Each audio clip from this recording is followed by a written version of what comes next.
할렐루야. 7월 둘째 주 주일 예배 우리 사랑하는 주은혜 가족분들에게 문안드립니다. 한국에 코로나 변이가 다시 확산되고 있는데 우리 고국 땅을 위해서 함께 마음 모아 기도해 주시길 바라며, 아울러 8월 14일에 우리 김현철 권사님, 황인옥 권사님의 장남인 우리 김민우 군의 결혼을 하게 되어서 7월 18일에 황인옥 권사님이 출국하시고 7월 25일에 김현철 권사님이 출국하시는데 마음 모아 축하해 주시고 아울러 순족한 결혼이 될 수 있도록 기도해 주시기 바랍니다. 또 우리 최고영 청년 선생님이 우리 터키 시리아 난민을 섬기는 일정으로 단기 선교를 다녀오게 됩니다. 7월 30일부터 8월 14일까지 다녀오게 되는데 하나님의 눈물과 마음을 품고 오는 여정 되도록 기도해 주시기 바랍니다. 우리 다 함께 일어나셔서 묵도하심으로 주일 예배를 시작하도록 하겠습니다.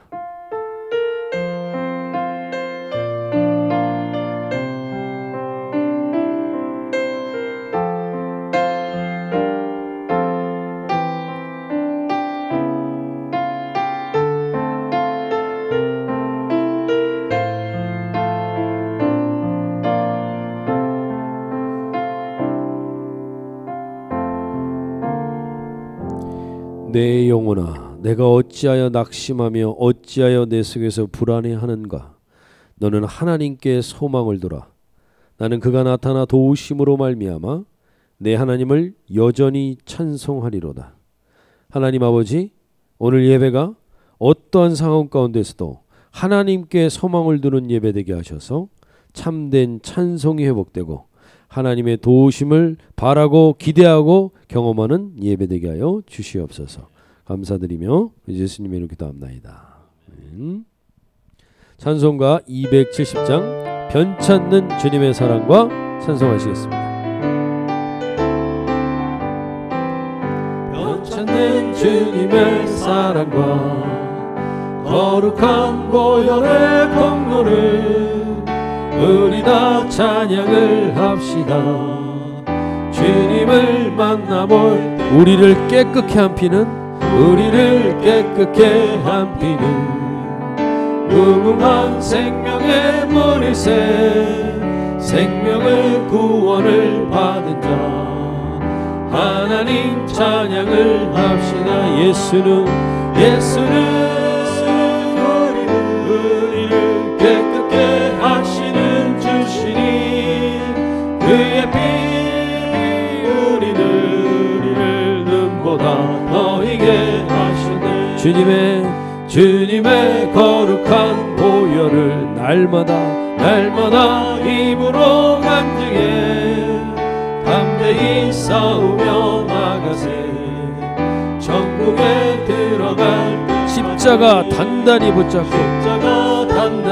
붙잡고 날마다 이기며 나가세.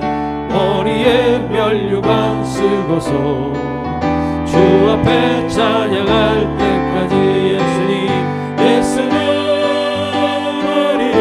우리를 깨끗게 하시는 주시니 그의 피 우리를 눈보다 더 희게 예수는 우리를 깨끗게 하시는 주시니 그의 피 우리를 눈보다 더 희게 하셨네. 아멘. 주님의 보혈의 영광에 박수를 쳐 올려드리겠습니다. 감사드립니다. 하나님.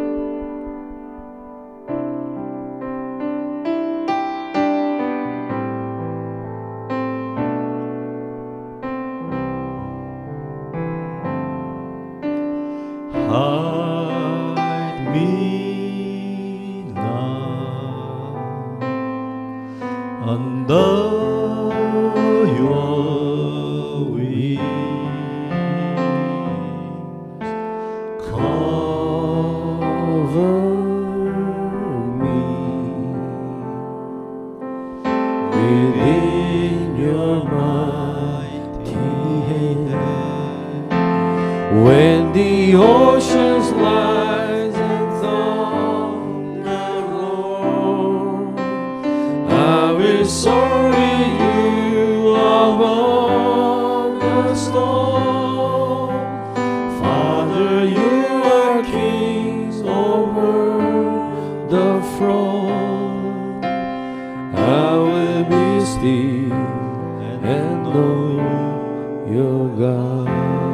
주 품에 품어 주시옵소서. 주 품에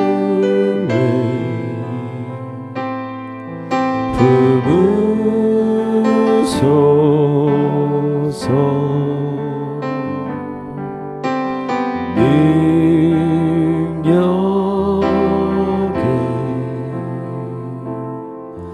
발로 덮으소서. 거친 파도 날 향해 와도 주와 함께 날아오리. 폭풍 가운데 나의 영혼 잠잠하게 주보리. 주 품에 우리를 품어 주시옵소서. 주님, 주 품에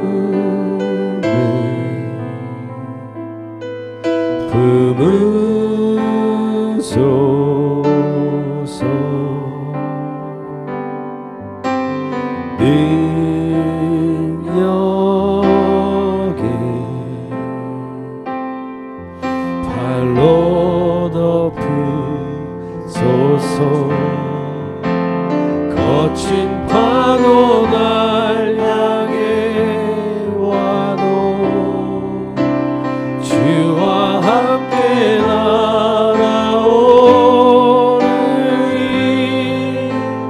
폭풍 가운데 나의 영혼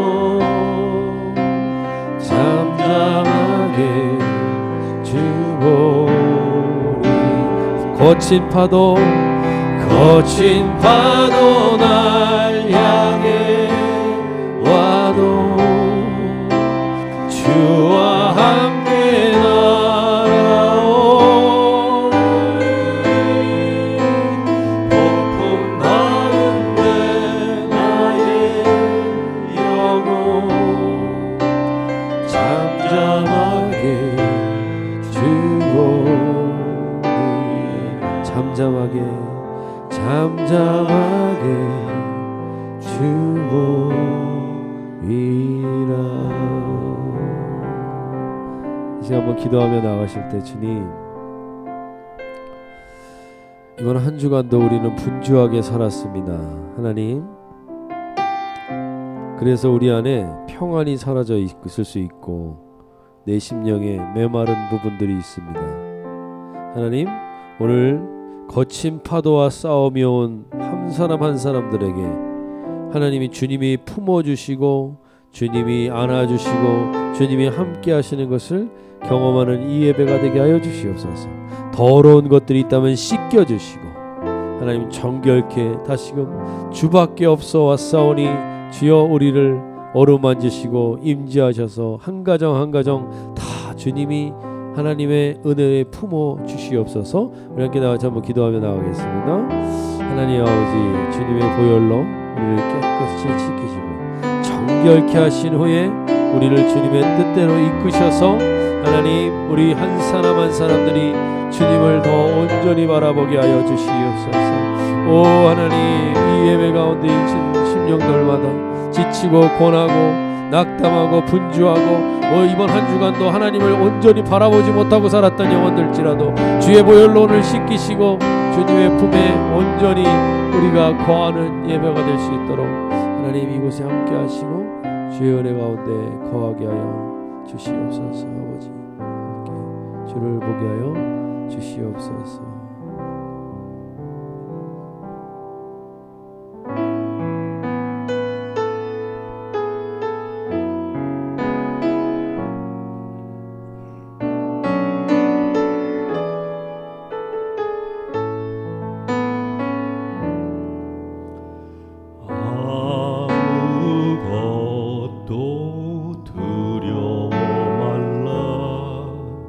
주 나의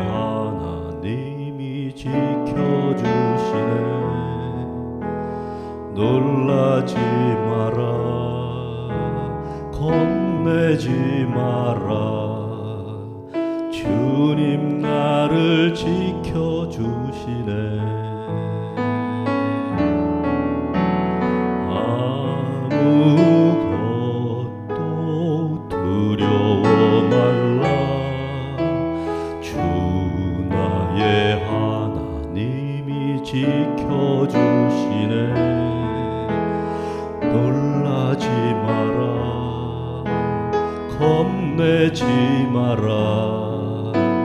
주님 나를 지켜주시네.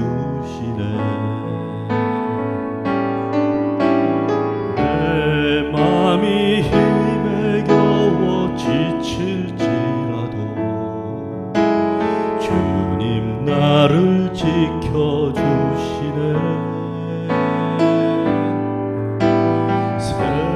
세상의 험한 풍파 몰아칠 때도 주님 나를 지켜주시네.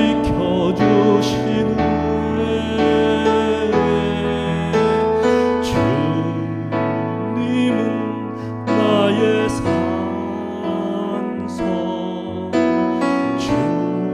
주님은 나의 요새, 주님은 나의 소망, 나의 힘이 되신 여호와. 아멘. 아무것도 두려워하지 말라. 아무것도 두려워 말라. 주 나의 하나님이 지켜주시네. 놀라지 마라. 겁내지 마라. 주님 나를 지켜주시네. 아무것도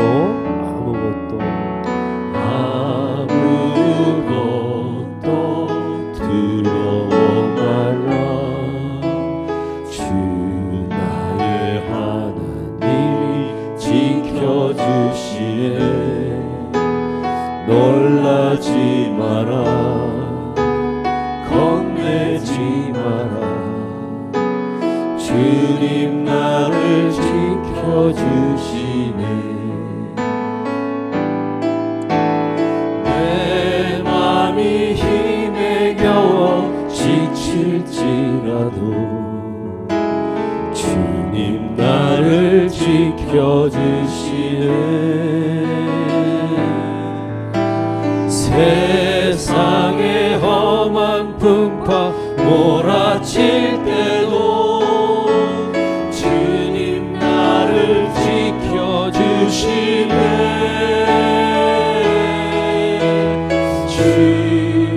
주님은 나의 산성, 주님은 나의 요새,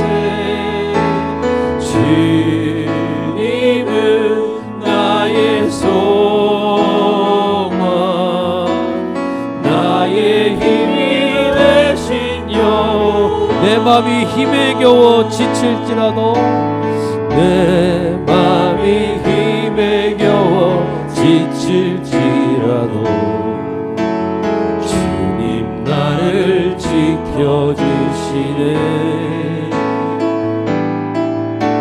세상의 험한 풍파 몰아칠 때도 주님 나를 지켜주시네.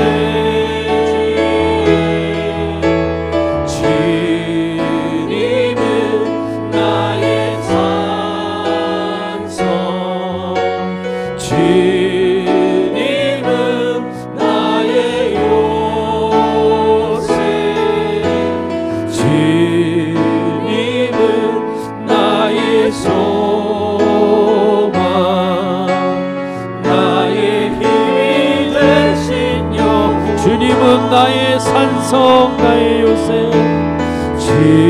주님은 나의 산성, 주님은 나의 요새, 주님은 나의 소망, 나의 힘이 되신 여호와.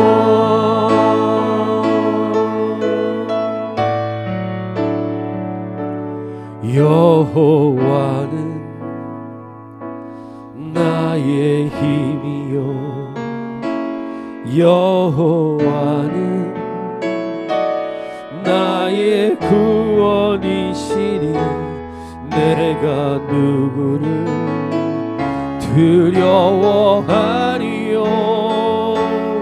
여호와는 생명의 피난처시니 주의 인자가 생명보다 나음으로 내 입술이 여호와를 찬양하리. 내 평생에 주를 찬양하며 주의 이름으로 내 손 들리. 여호와는 나의 힘이요 여호와는 나의 힘이요 여호와는 나의 구원이시니 내가 누구를 두려워하리요. 여호와는 생명의 피난처시니 주의 인자가 생명보다 나음으로 내 입술이 여호와를 찬양하리. 내 평생에 주를 찬양하며 주의 이름으로 내 손. 주의 인자가 생명보다 나으라. 주의 인자가 생명보다 나음으로 내 입술이 여호와를 찬양하리. 내 평생에 주를 찬양하며 주의 이름으로 내 손들. 주의 이름으로 주의 이름으로 내 손들.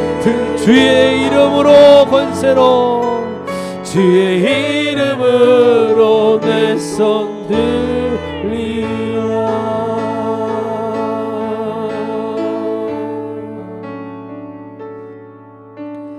우리 지금 한 번 더 기도하실 때 주님, 그렇습니다. 주님, 우리에게 하나님 아무것도 두려워하지 말라고 하시는 그 하나님을 오늘 이 만나는 예배가 되게 하여 주시고, 하나님 주의 인재가 생명보다 나오므로 내 입술이 주를 찬양할 때 나를 누르고 나를 메마르게 하고 나를 강팍하게 했던 모든 땅들이 기경되는 오늘 이 예배가 되도록 주여, 주의 이름 앞에 내 손을 들고 서 있는 모든 우리 주은혜 가족분들 각 가정마다 하나님 이 권세의 찬양이 회복되게 하여 주시고 권세의 기도가 회복되게 하여 주시옵소서. 우리 함께 기도하며 나가겠습니다. 하나님 아버지, 오늘 우리가 주님을 찬양합니다. 하나님 주의 이름을 내가 찬양합니다. 여호와는 나의 힘이요 여호와는 나의 구원이시니 내가 누구를 두려워하며 내가 누구를 무서워하겠습니까? 오직 주님으로 인하여 주의 생명의 피난처가 내게 있사오니 주님, 그 주님 앞에 나아가는 우리 심령들 한 사람 한 사람들마다 오늘 회복하며 주님 앞에 온전히 나아갈 수 있도록 주의 인자가 생명보다 나은 것을 경험하고 깨닫는 우리 모든 가정들이 될 수 있도록 주여 은혜를 보시고 함께하여 주시옵소서. 아버지 감사합니다.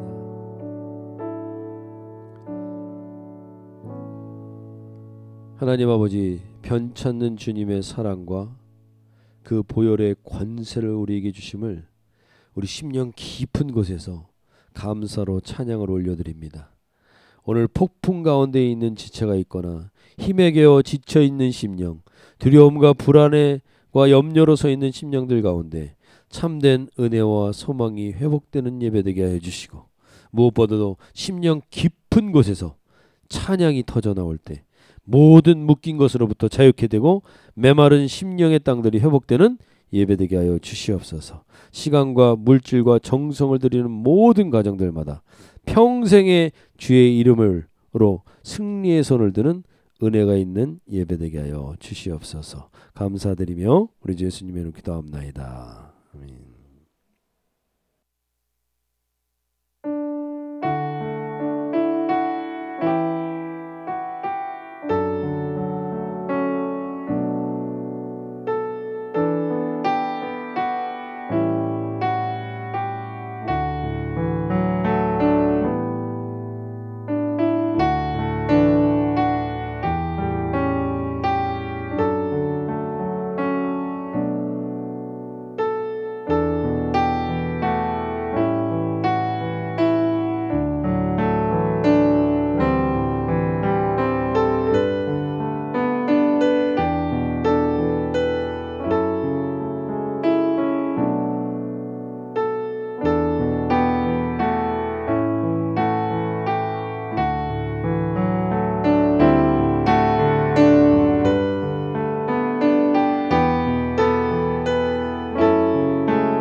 As Paul and Silas were going to a place for prayer, they were met by a slave girl who had an evil spirit by which she was able to predict the future. This girl followed Paul and Silas, shouting, "These men are servants of the Most High God who are telling you the way to be saved." She kept this up for many days, and finally Paul became so annoyed that he turned around and said to the evil spirit, "In the name of Jesus Christ, I command you to come out of her." At that moment, the spirit left the girl. Though when the owners of a slave girl realized that their hope of money making was gone, they captured Paul and Silas and dragged them into the marketplace and told the crowd to attack them, accusing them of teaching unlawful customs.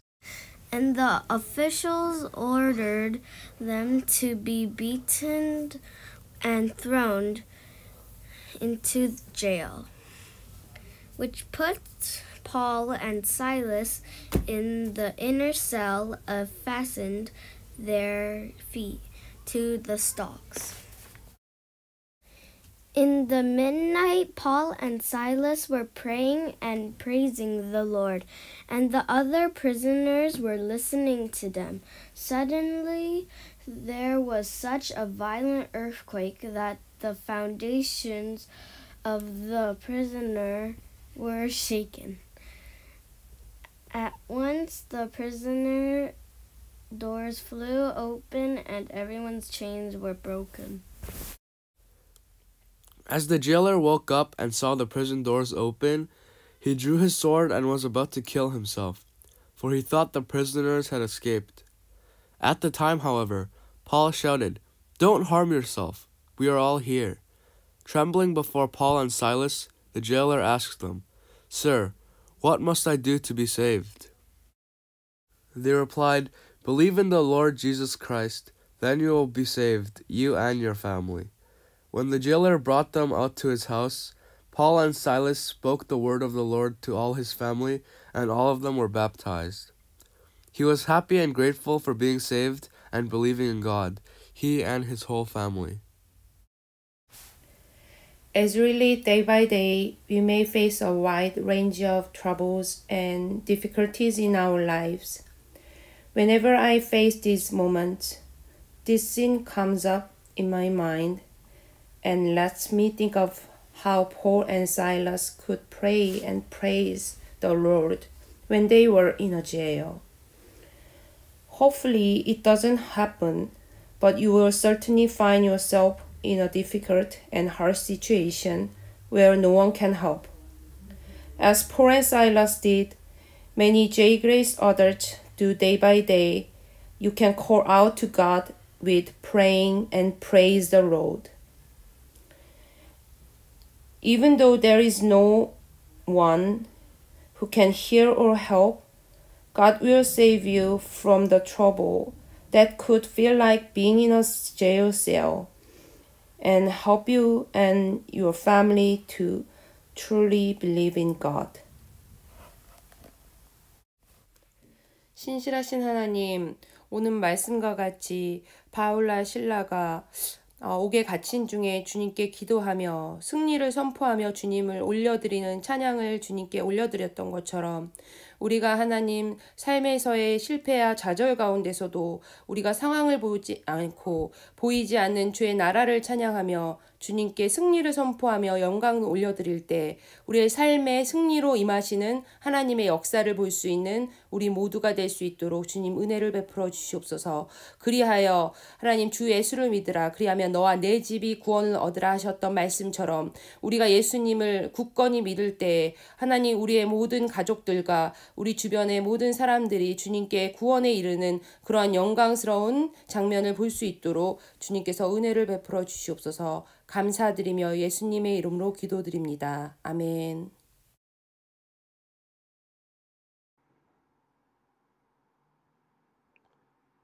이번 주 칠드런 스토리는 패밀리 송 패밀리에서 섬겨주셨습니다. 이번 주 하나님께서 주시는 말씀은 사도행전 16장 16절부터 26절까지의 말씀인데 제가 16절부터 18절까지만 먼저 읽어드리겠습니다. 우리가 기도하는 곳에 가다가 점치는 귀신 들린 여종 하나를 만나니 점으로 그 주인들에게 큰 이익을 주는 자라. 그가 바울과 우리를 따라와 소리질러 이르되 이 사람들은 지극히 높은 하나님의 종으로서 구원의 길을 너희에게 전하는 자라 하며 이같이 여러 날을 하는지라. 바울이 심히 괴로워하여 돌이켜 그 귀신에게 이르되 예수 그리스도 이름으로 내가 내게 명하노니 그에게서 나오라 하니 귀신이 즉시 나오니라.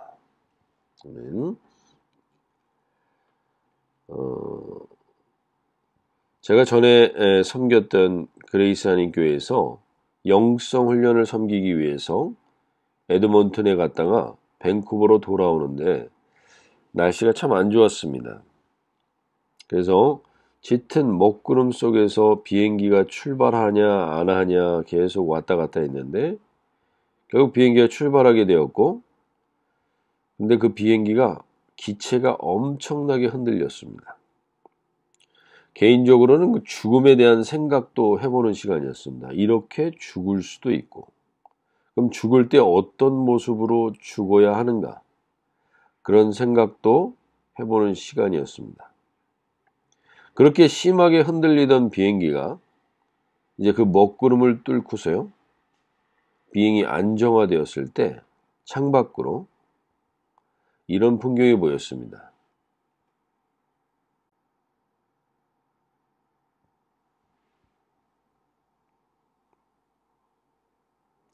구름 위에서 태양을 보게 된 거예요. 먹구름에 갇혀서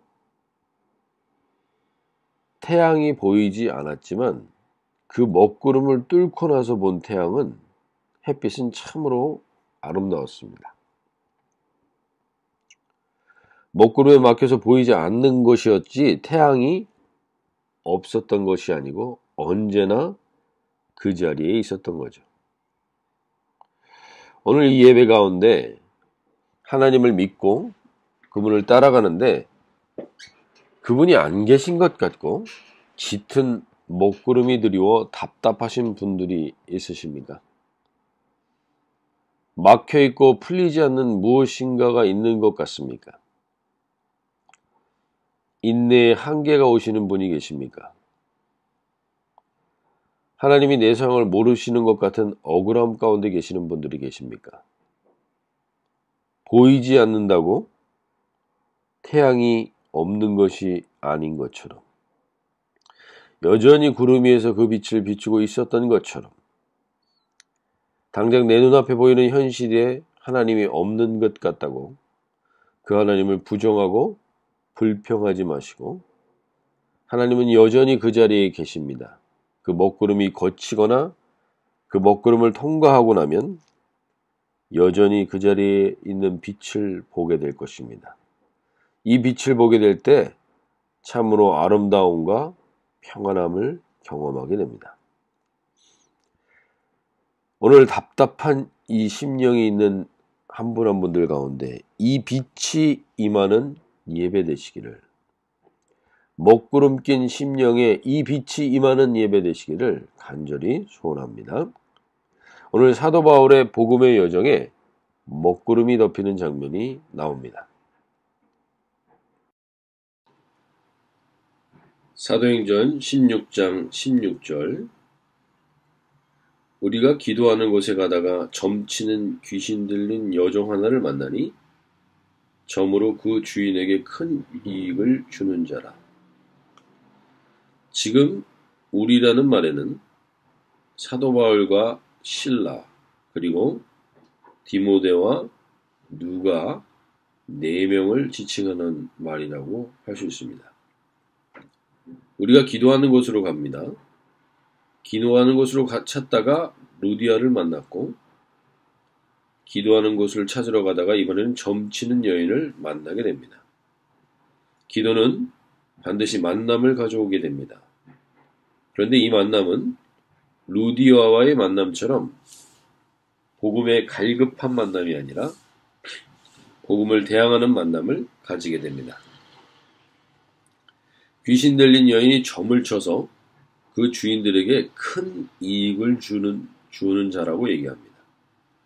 그러니까 큰 이익을 주었다라는 것으로 봐서 용한 점쟁이였던 것 같습니다.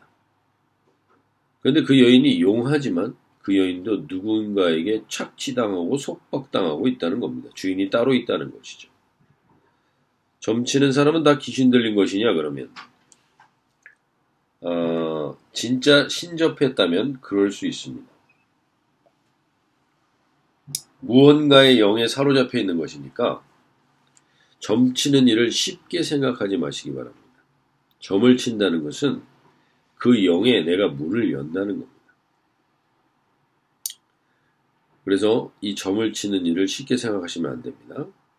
그래서 우리 표현으로 용한 점쟁이가 지금 사도 바울 일행에게 다가와서 이렇게 이야기를 합니다.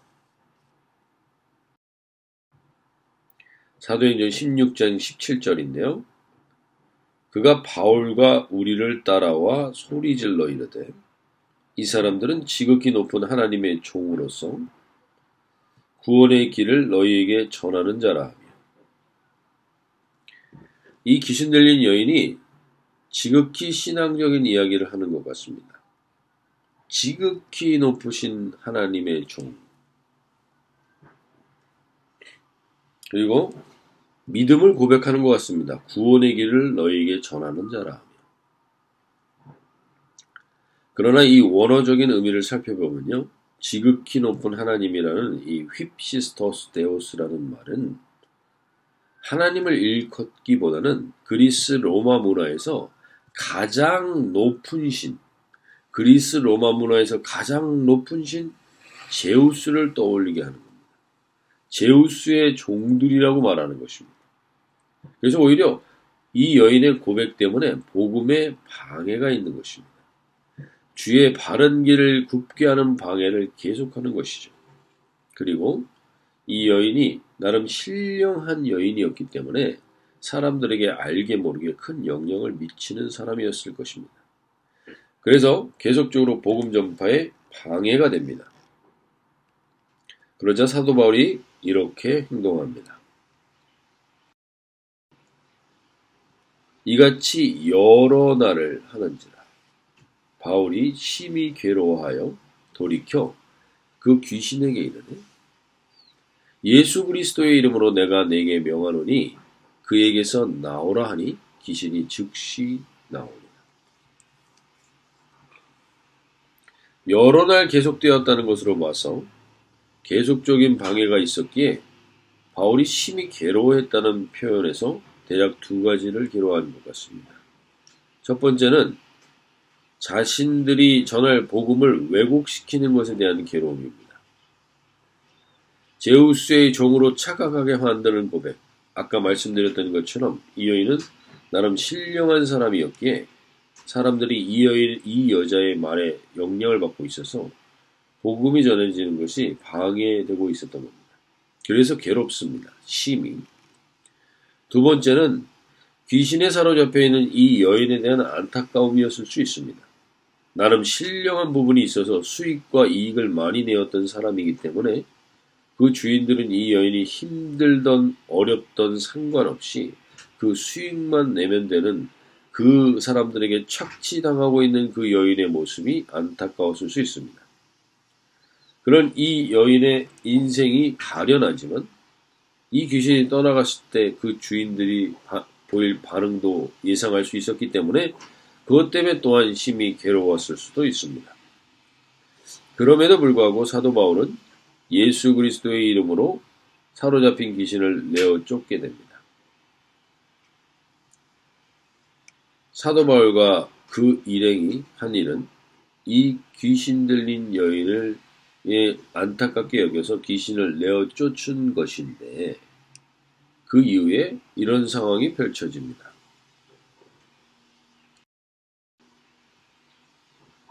여종의 주인들은 자기의 수익의 소망이 끊어진 것을 보고 바울과 실라를 붙잡아 장터로 관리들에게 끌려갔다. 이 여종의 주인들이 폭력적인 행동을 한 겁니다. 붙잡았다라는 행동에 폭력적으로 붙잡은 겁니다. 바울과 실라를. 그리고 빌립보 관리들에게 끌고 가서 고발하니까 관리 상관들이 바울과 실라의 옷을 벗기고 심하게 때립니다. 옷을 벗기고 때리니까 얼마나 심하게 때렸겠습니까?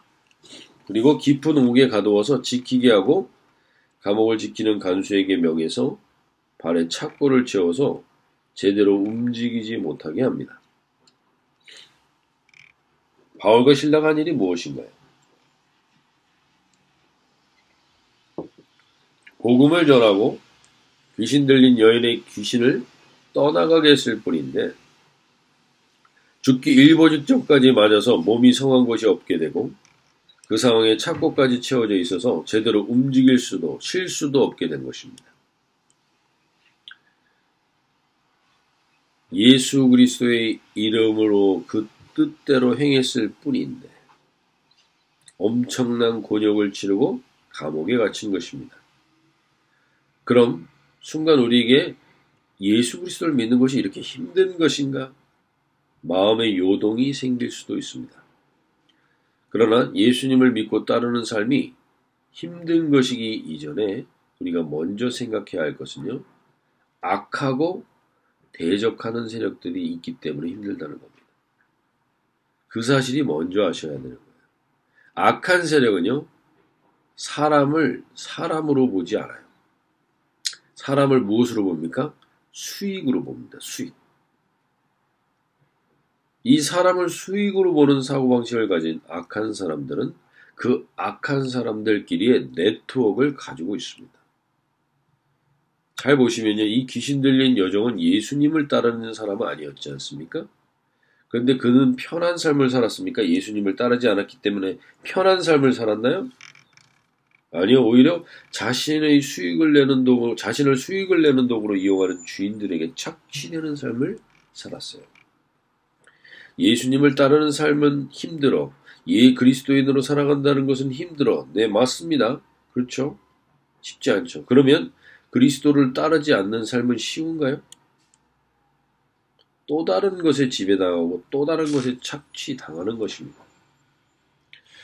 여종의 주인들이 빌립보 관리 상관들과 어떤 뇌물이 되었던 뭐가 되었던 악한 네트워크를 가지고 있었기 때문에 이 모든 일이요. 재판도 없이 일사천리로 이루어져서 사도 바울과 실라가 죽도록 맞고 감옥에 갇히고 착고에 채워지게 된 것입니다. 하나님의 형상으로 만든 사람을 수익을 내는 존재로만 보게 만드는 것이 악한 것이고요. 그들에게는 악한 네트워크가 형성되어 있습니다. 그래서 이 악한 네트워크는 한 번은 반드시 끊어내야만 합니다. 우리가 살아가고 있는 이 사회 속에서도 우리는 반드시 이러한 사람들을 만나게 됩니다.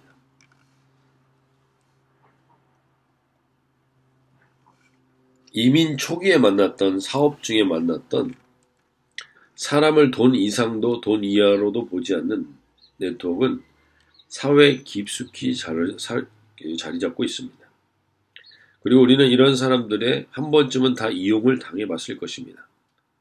저도 장로님 아들이라는 사람한테, 전도사라는 사람한테 이런 이용을 당해봤습니다. 그 사람들은 사람을 돈으로 보기 때문에 이 악한 네트워크에 우리가 피해를 볼 때가 당연히 있습니다. 그래서 예수님도 자신의 제자들을 세상에 보내시면서 이렇게 말씀하셨습니다.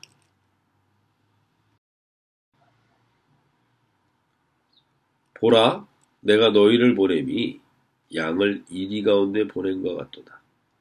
그러므로 너희는 뱀같이 지혜롭고 비둘기같이 순결하라. 예수님은 이미 사람을 이익의 수단으로 생각하고 잡아먹는 이리가 세상 가운데 판을 치고 있는 것을 아셨던 것입니다. 그래서 내가 너희를 세상에 보내는 것이 이리 가운데 보내는 것 같다고 말씀하신 것인데, 여기에 중요한 한 가지 넘어야 될 산이 있습니다. 우리가 깨달아야 될 것이 있습니다. 그것은 양을 이리 가운데 보낸다라는 것에는 어떤 전제가 있는 것인가? 죽을 각오를 가지고 가야 한다는 것입니다. 양이 이리 가운데 가는데 어떻게 죽을 각오를 하지 않고 갑니까? 죽을 각오를 하고 가야 한다는 것이죠. 그렇게 이 세상에서 예수님의 제자로 살아간다는 것은 죽음에 대한 명확한 생각과 믿음이 있어야 한다는 겁니다. 그리고 그 이리가 판을 치는 세상을 대하는 태도를 또 다음과 같이 가지라고 말씀하시는데, 뱀같이 지혜롭고 비둘기처럼 순결하는 것. 이것도 역설 아닙니까? 말이 안 되죠. 뱀처럼 지혜로워서 독을 주의하고 뱀을 잡는 방법과 이리를 대항하는 방법을 가르쳐 주신 게 아니라 사악한 뱀이 매일 판을 친다는 것을 안 다음에 비둘기처럼 순결하라는 말이 이해가 안 되는 겁니다. 순결해가지고 어떻게 뱀을 이깁니까?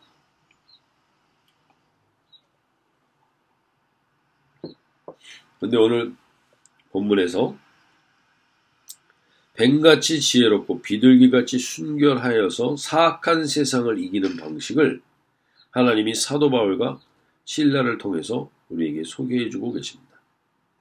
지금 바울과 실라는 귀신을 쫓아내어 주었다는 이유로 뱀처럼 사악한 사람들에게 끌려서 재판도 받지 않고 죽도록 맞고 지하 감옥에 억울하게 갇혀 있습니다. 정말 억울하죠. 악한 이리들에게 지금 물려 죽기 일보 직전에 있는 그 상황을 성경은 이렇게 표현합니다. 사도행전 16장 25절인데요. 한밤중에 바울과 실라가 기도하고 하나님을 찬송하며 제수들이 듣더라. 바울과 실라가 비둘기처럼 순결한 것이 무엇인가를 보여주는데요. 저는 이 상황이라면, 제가 이 상황이라면 이 먹구름이 가득 들어진 이 상황 가운데 일단은 짜증이 났을 거고, 불평이 나기 시작했을 것이고, 그리고 남 탓을 하기 시작했을 겁니다. 실라가 바울에게 이렇게 이야기했을 수도 있겠죠. 왜 귀신을 쫓아내가지고 이렇게 힘들게 만드냐. 바울도 하나님께 원망을 쏟아놓을 수도 있었겠죠. 내가 뭘 잘못했습니까? 아니, 내가 돈 벌자고 이 일을 한 것도 아니고 복음을 전하고 귀신 들린 가르는 여인을 도와준 것뿐인데 결과가 이게 뭡니까? 라고 말할 수도 있습니다. 그런데 이들은 우리가 예상한 반응을 하지 않고 기도하고 찬송했다고 얘기합니다. 그것도 조용히 자신들끼리 한 게 아니라 감옥에 있는 죄수들이 다 들을 만큼 큰 소리로 찬송을 했다는 것입니다. 이 사람들이 정말 특별한 사람들이네. 어떻게 이럴 수가 있지? 라고, 어떻게 이렇게 기도를 할 수 있지? 라고 생각할 수도 있습니다. 어떤 부분에서는 기도는 할 수 있죠. 우리가 억울함을 호소하고 이곳에서 풀려나게 해달라고 기도할 수도 있는 거 아니겠습니까? 근데 이들이 기도했던 기도의 내용이 그런 기도의 내용이었던 것 같지가 않습니다. 왜냐하면 그 다음 사도행전 16장 26절에서 보면 이런 내용이 나오죠. 이에 갑자기 큰 지진이 나서 옥토가 움직이고 문이 곧다 열리며 모든 사람의 메인 것이 다 벗어진지라. 찬양을 했더니 문이 다 열리고 메인 것이 다 풀어졌습니다. 문도 다 열리고 옥토가 다 문이 열리고 옥토가 움직이고 메인 것이 다 벗어졌는데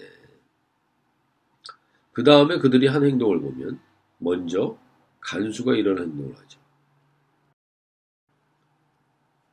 사도행전 16장 27절에 보면 간수가 자다가 깨어 옥문이 열린 것을 보고 죄수들이 도망간 줄 생각하고 칼을 빼어 자결하려 하거늘. 이 시기에 간수들이 자기의 죄수들을 지키지 못하고 탈옥을 하게 되면 간수가 오히려 이제 끌려가서 고문당하고 죽임을 당하게 됩니다. 그래서 고문당하고 죽임을 당하느니 자기가 스스로 자결하려고 하는 거죠. 그때 사도 바울이 이렇게 외칩니다. 바울이 크게 소리질러 이르되 내 몸을 상하게 하지 말라. 우리가 다 여기 있노라 하니.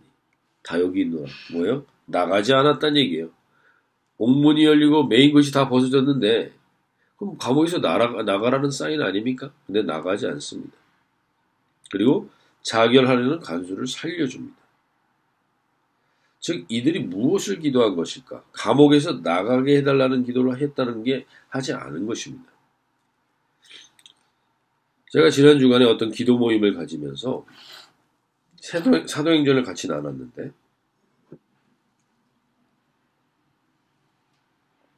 그때 그런 마음들이 생겼습니다. 왜 사도행전 속에서는 이렇게 기적들이 많이 일어났는데 우리의 현실 속에서는 이런 기적들이 없는가?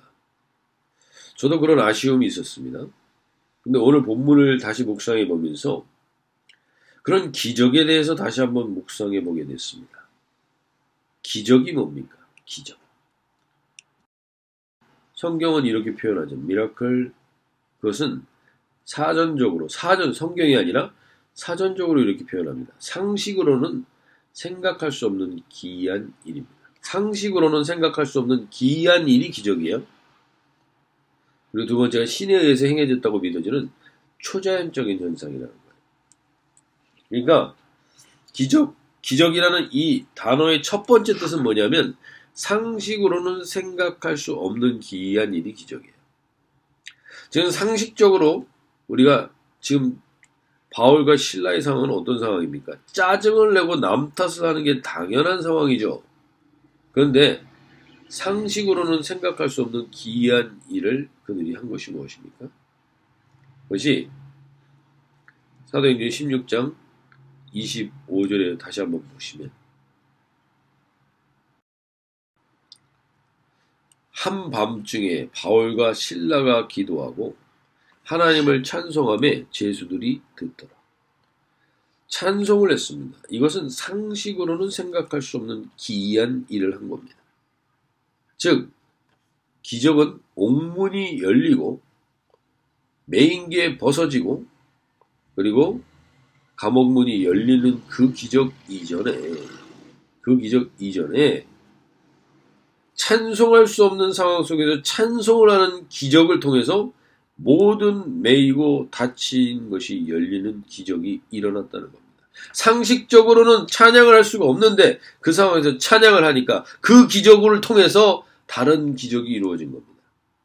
우린 자꾸 옥문이 열리는 기적을 통해서 복음을 듣게 하려고 하고 그것이 살아있는 하나님의 증거라고 생각합니다. 능력과 힘을 가시하는 기독교로 사람들을 듣게 하려고 했고 복음을 전하려고 했습니다.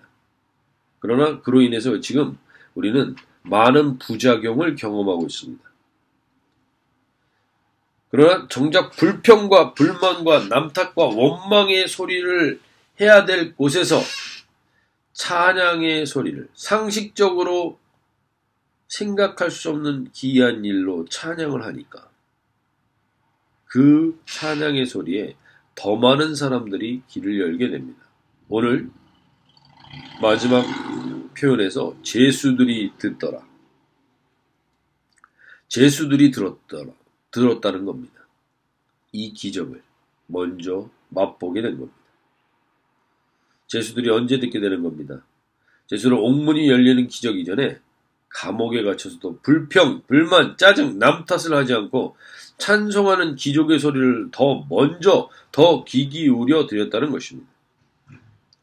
저는 지금도 동일하게 우리가 감옥에 갇히고 죽도록 맞을 각오를 가지고 복음을 전하고 억울한 상황 가운데서도 불평, 불만, 남 탓의 상식적인 행동을 뛰어넘어 찬송을 한다면 반드시 기적이 있다고 믿습니다. 그러면 어떻게 이 기적적인 행동을 어떻게 바울과 실라는 행할 수 있었던 것입니까? 그들이 특별한 사람이기 때문입니까? 오늘 이 표현에서 한밤중에라는 말이 묵상이 됐습니다. 한밤중에. 우리가 그리스도를 온전히 따라가는 인생에는 반드시 경험하게 되는 한밤중이 있습니다. 서두에 말씀드렸던 것처럼 먹구름이 가득해서 빛이 없는 것 같을 때가 있습니다. 사도 바울에게는 나름 승승장구하며 출세가 되어 있던 있던 예수님을 믿고 만나는 순간 순식간에 암흑과 같고 먹구름과 같은 한밤중의 시간이 있었습니다. 예수님을 믿고 바로 하나님의 영광을 위해서 쓰임받을 줄 알았는데 자신의 고향 땅 다소에 가서 자신의 성장과 자신의 배경을 다 아는 사람들이 모인 곳에서 무려 13년 동안 백수로 지내는 수치를 당하는 그 한밤중에서 그 먹구름이 가득한 시간 13년 동안 그 시간을 지나면서 사도 바울은 불평이 없었겠습니까? 짜증이 없었겠습니까? 원망이 없었겠습니까? 남 탓도 했겠죠. 다 해봤을 수 있습니다. 그것을 다 하고 나서 사도 바울은 깨닫게 됩니다. 그런다고 특별히 달라지는 것이 없다는 것입니다. 그러면 그럴수록 먹구름은 더 짙어지고 해결책은 더 없다는 것을 깨닫게 됐을 수 있습니다. 그리고 이 시간에 사도 바울은 무엇을 하게 되냐? 그 모든 원망과 불평과 짜증과 남 탓을 이제 질문으로 바꾸기 시작합니다. 수많은 질문. 예수 그리스도가 누군가? 그럼 나는 왜 살고 무엇을 위해 살아야 되는가? 이 수모의 시간을 왜 두시는가? 불렀으면 왜 써주시지 않고 13년 동안 이렇게 썩고 있게 만드는가? 질문을 하는 거죠. 하나님께서 우리에게 깊은 먹구름과 한밤중에 시간을 두시는 데는 반드시 이유가 있습니다. 그 이유 중에 하나는 수많은 질문을 통하여서 하나님과의 독대, 그로 인하여 흔들리지 않는 자신의 삶의 방향을 설정하게 되는 순간을 가지게 하기 위해서, 흔들리지 않는 자신의 삶의 방향을 설정하기 위해서는 반드시 이 한밤중의 시간이 있어야 됩니다. 저도 이렇게 먹구름이 가득 들이었던 한밤중의 시간에 왜 사는지, 무엇을 위해 살아야 되는지, 어떻게 살아야 되는지 등등을 물어보고 그 나름의 언어로 정리한 것이 우리 교회에서 처음 나누게 되는 성경 나눔 B2B의 내용들인 겁니다. 그래서 이 수많은 질문들이 이 시간이 있어야 하는 겁니다. 이 질문 속에서 사도 바울은 결국은 인생을 살아가는 가장 고귀한 지식이 무엇인가를 깨닫게 됩니다. 그것이 빌립보서 3장 7절의 말씀이죠. 그러나 무엇이든지 내게 유익하던 것을 내가 그리스도를 위하여 다 해로 여길 뿐더러. 내게 유익하던 것들이 이제 다 별 의미가 없게 됐다는 거예요. 의미가 없는 정도가 아니라 이제는 해로 여긴다는 거예요. 그러면서 빌립보서 3장 8절 말씀 우리가 너무나 잘 알죠.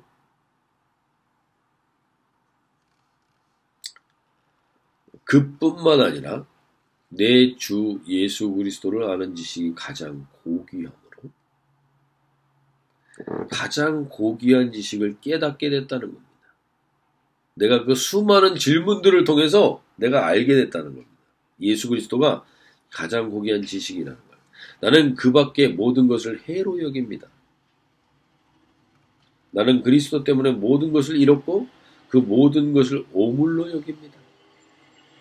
나는 그리스도를 얻고 그리스도 안에 있는 사람으로 인정받으려고 합니다. 그 모든 걸 뭐로 여긴대요? 오물. 우리 옛날 성경에서는 개역개정 성경에서는 배설물이라고 하죠. 저는 오늘 우리가 사도 바울과 같이 질문을 할 수 있는 우리 주은혜 가족분들이 되시면 좋겠고, 그 그리스도를 예수를 아는 가장 고귀한 지식을 알게 되는 은혜가 있기를 소원합니다. 저도 내 인생에 지금 먹구름이 드리워져 있습니까? 알 수 없는 고통과 시련과 인내의 시간을 보내고 계십니까? 억울함에 몸소리 치고 계십니까? 바로 인생의 그 질문을 해야 될 때인 겁니다. 인생의 바른 방향은요, 바른 질문을 통해서 오게 됩니다. 질문에도 답이 없던데요? 이런 분들이 계시다면 그 답을 찾기 위해서 얼마나 말씀으로 씨름해 보셨습니까? 무언가의 전문가가 되기 위해서도 얼마나 씨름을 해야 됩니까? 매일같이. 근데 어떻게 영원한 삶을 위하여 말씀으로 씨름을 매일 하지 않습니까? 씨름해 보셔야 합니다.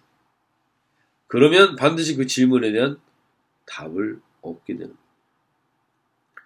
사도 바울은 13년 동안 백수를 지내면서 왜 이 시간을 두시는가를 질문하면서 결국 예수 그리스도를 아는 고귀한 지식을 알게 되었고, 마지막 이 질문까지 하게 됩니다.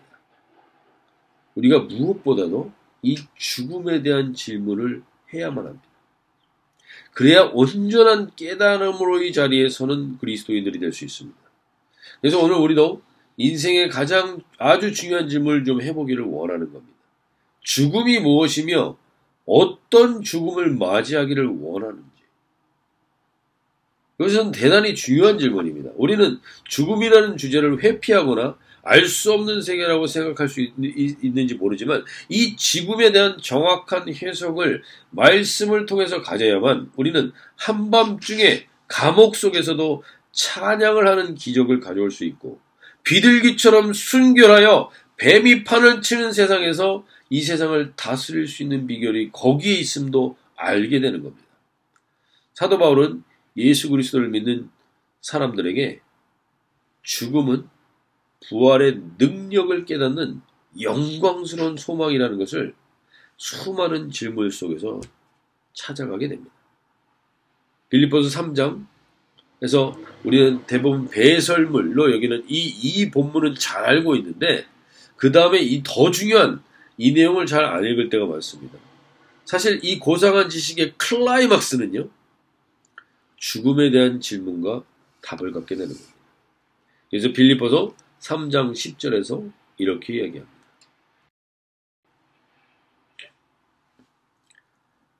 내가 바라는 것은, 지금 사도 바울이 바라는 이 가장 고상한 지식을 깨닫고 나서 이제 나의 소원이 바뀌었다는 겁니다. 내가 간절히 바라는 게 바뀌었다는 겁니다. 내가 바라는 것은 그리스도를 알고 그분의 부활의 능력을 깨닫고 그분의 고난에 동참하여 그분의 죽으심을 본받는 것입니다. 내가 지금 바라는 게 뭐냐? 부활의 능력을 깨닫고 죽고 싶다는 거예요. 죽으심을 본받는 거라는 거예요. 그분처럼. 그래서 그 결과는 어디까지 가기를 소원하는 것이냐?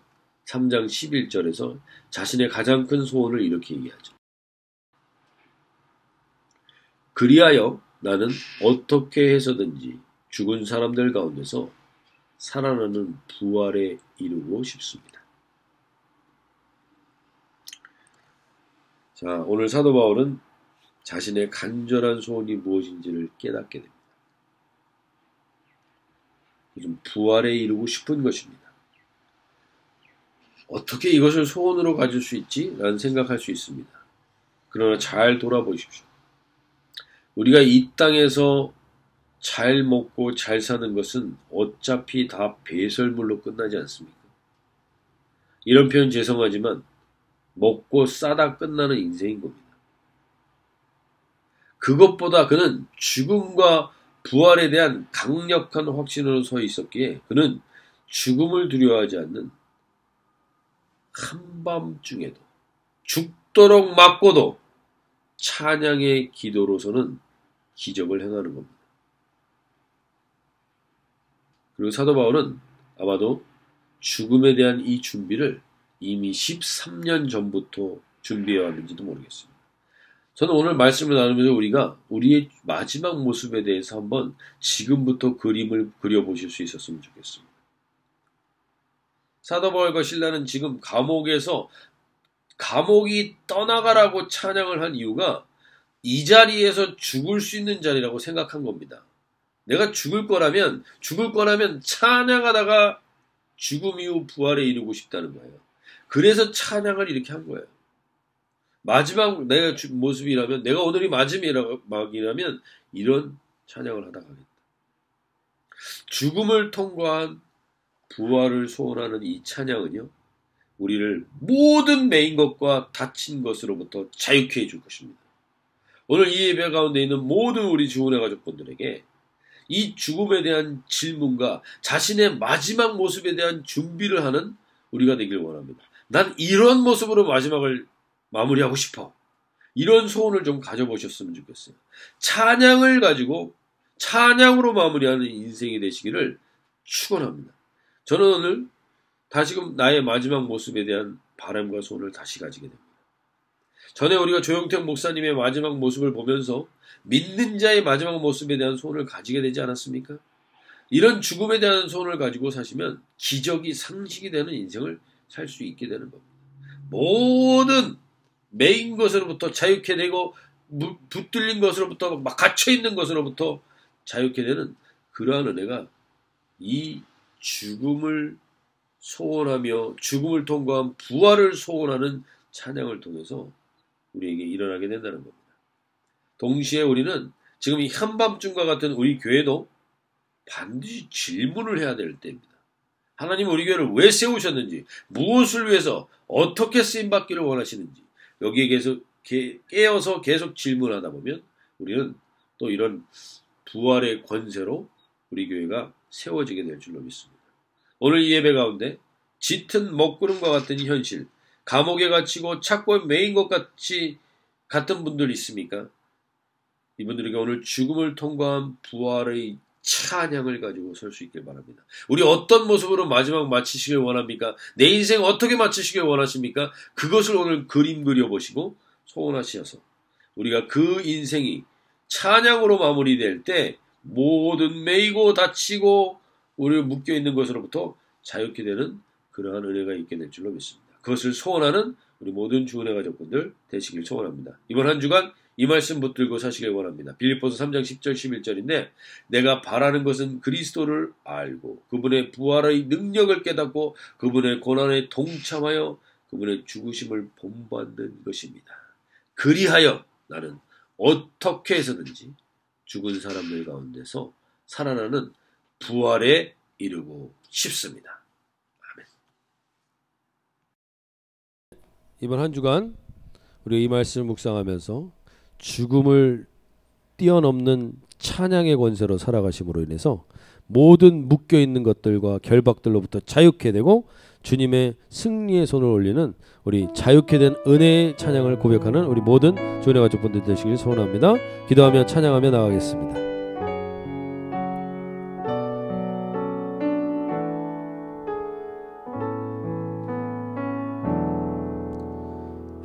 하나님의 그늘 안에 내 모든 것 다 내려놓고 나 잠잠히 주를 묵상하네. 그 놀라우신 은혜를 끝이 없는 주의 사랑 강물 되어 흘러 내 영혼에 자유함 주시네. 날 새롭게 하시네.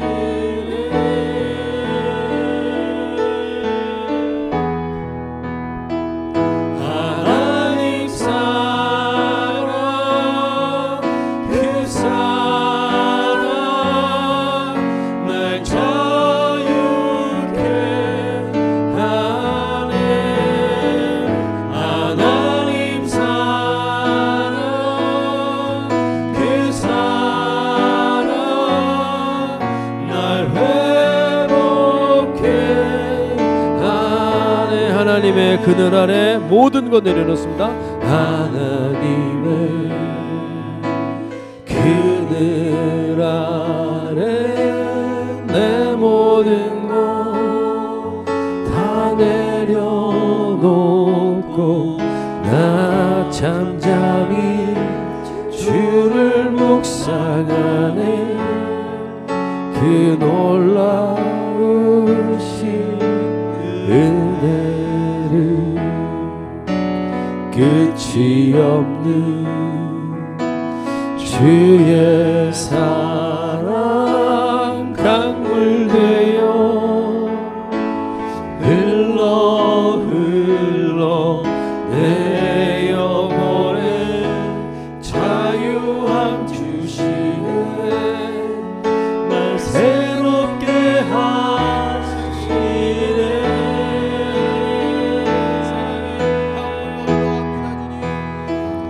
하나님 사랑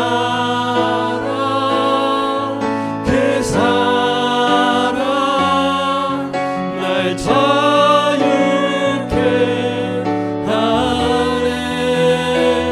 하나님 사랑 그 사랑 날 회복해. 하나님 그 사랑 안으로 들어갑니다. 주님 하나님 사랑 그 사랑 날 자유케 하네.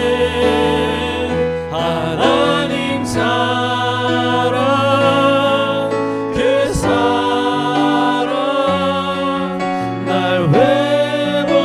한 번 더 선포합니다. 주님 그 사랑 안으로 들어가 자유를 누리겠습니다. 하나님 사랑 그 사랑 날 자유케 하네. 하나님 사랑 그 사랑 날 회복해 하네. 우리 한 번 더 기도하고 주님 오늘 예배를 마칠 때 주님 정말 하나님 주님의 사랑만이 나를 자유케 하며 모든 묶인 것으로부터 나를 온전히 회복케 하는 유일한 권세가 그 사랑과 그 권세와 그 은혜 가운데 있음을 선포하며 찬양합니다. 그 찬송이 있는 가정들마다 진정한 자유를 맛보게 하여 주시옵소서. 자유를 만끽하는 오늘 이 예배가 될 수 있도록 주여 은혜 베풀어 주시옵소서. 한번 기도하며 나가겠습니다. 하나님 주님의 사랑만이 이 묶여있는 것으로부터 이 갇혀있는 것으로부터 이 메말라져 있는 것으로부터 자유케 되는 근거가 주의 사랑에서 흘러나오는 줄로 믿습니다. 주님의 사랑이 오늘 부어져 모든 영혼들 한 사람 한 사람들이 주님 가운데 온전한 회복으로 인하여 주님 나를 하나님의 사랑만이 나를 자유케 합니다. 주님 앞에 모든 것 내려놓고 왔습니다. 잠잠히 주님을 묵상합니다. 주님 오늘 우리를 붙들어 주셔서 하나님의 사랑으로 우리를 온전히 회복시키시는 이 은혜의 예배가 되게 하여 주시옵소서. 하나님 아버지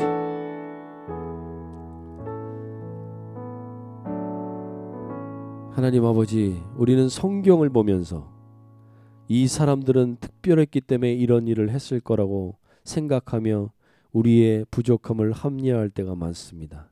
오늘 이 예배 가운데 임한 모든 우리 주은혜 가족분들 한 분 한 분이 그것은 특별한 사람이 하는 것이 아니라 죽음에 대한 명확한 믿음을 가지고 하나님을 바라본 사람들은 누구나 하나님 이 기적의 찬송을 외치게 되고 그 찬송으로 인하여 모든 묶여있는 것으로부터 자유케 될 줄로 믿습니다. 우리 모든 주은혜 가족분들 한 분 한 분이 하나님 그렇게 주님으로 인하여 자유케 되는 은혜가 있게 하여 주시고 죽음을 두려워하는 게 아니라 죽음을 하나님 기대하며 기다리며 주님을 맞이하는 이러한 주님을 사모하는 그 사랑이 가득한 우리 공동체 되게 하여 주셔서 그 찬송을 부를 때마다 모든 어둠이 떠나고 묶여있는 착고가 풀리고 닫혔던 문이 열리는 역사가 있게 도와 주시옵소서.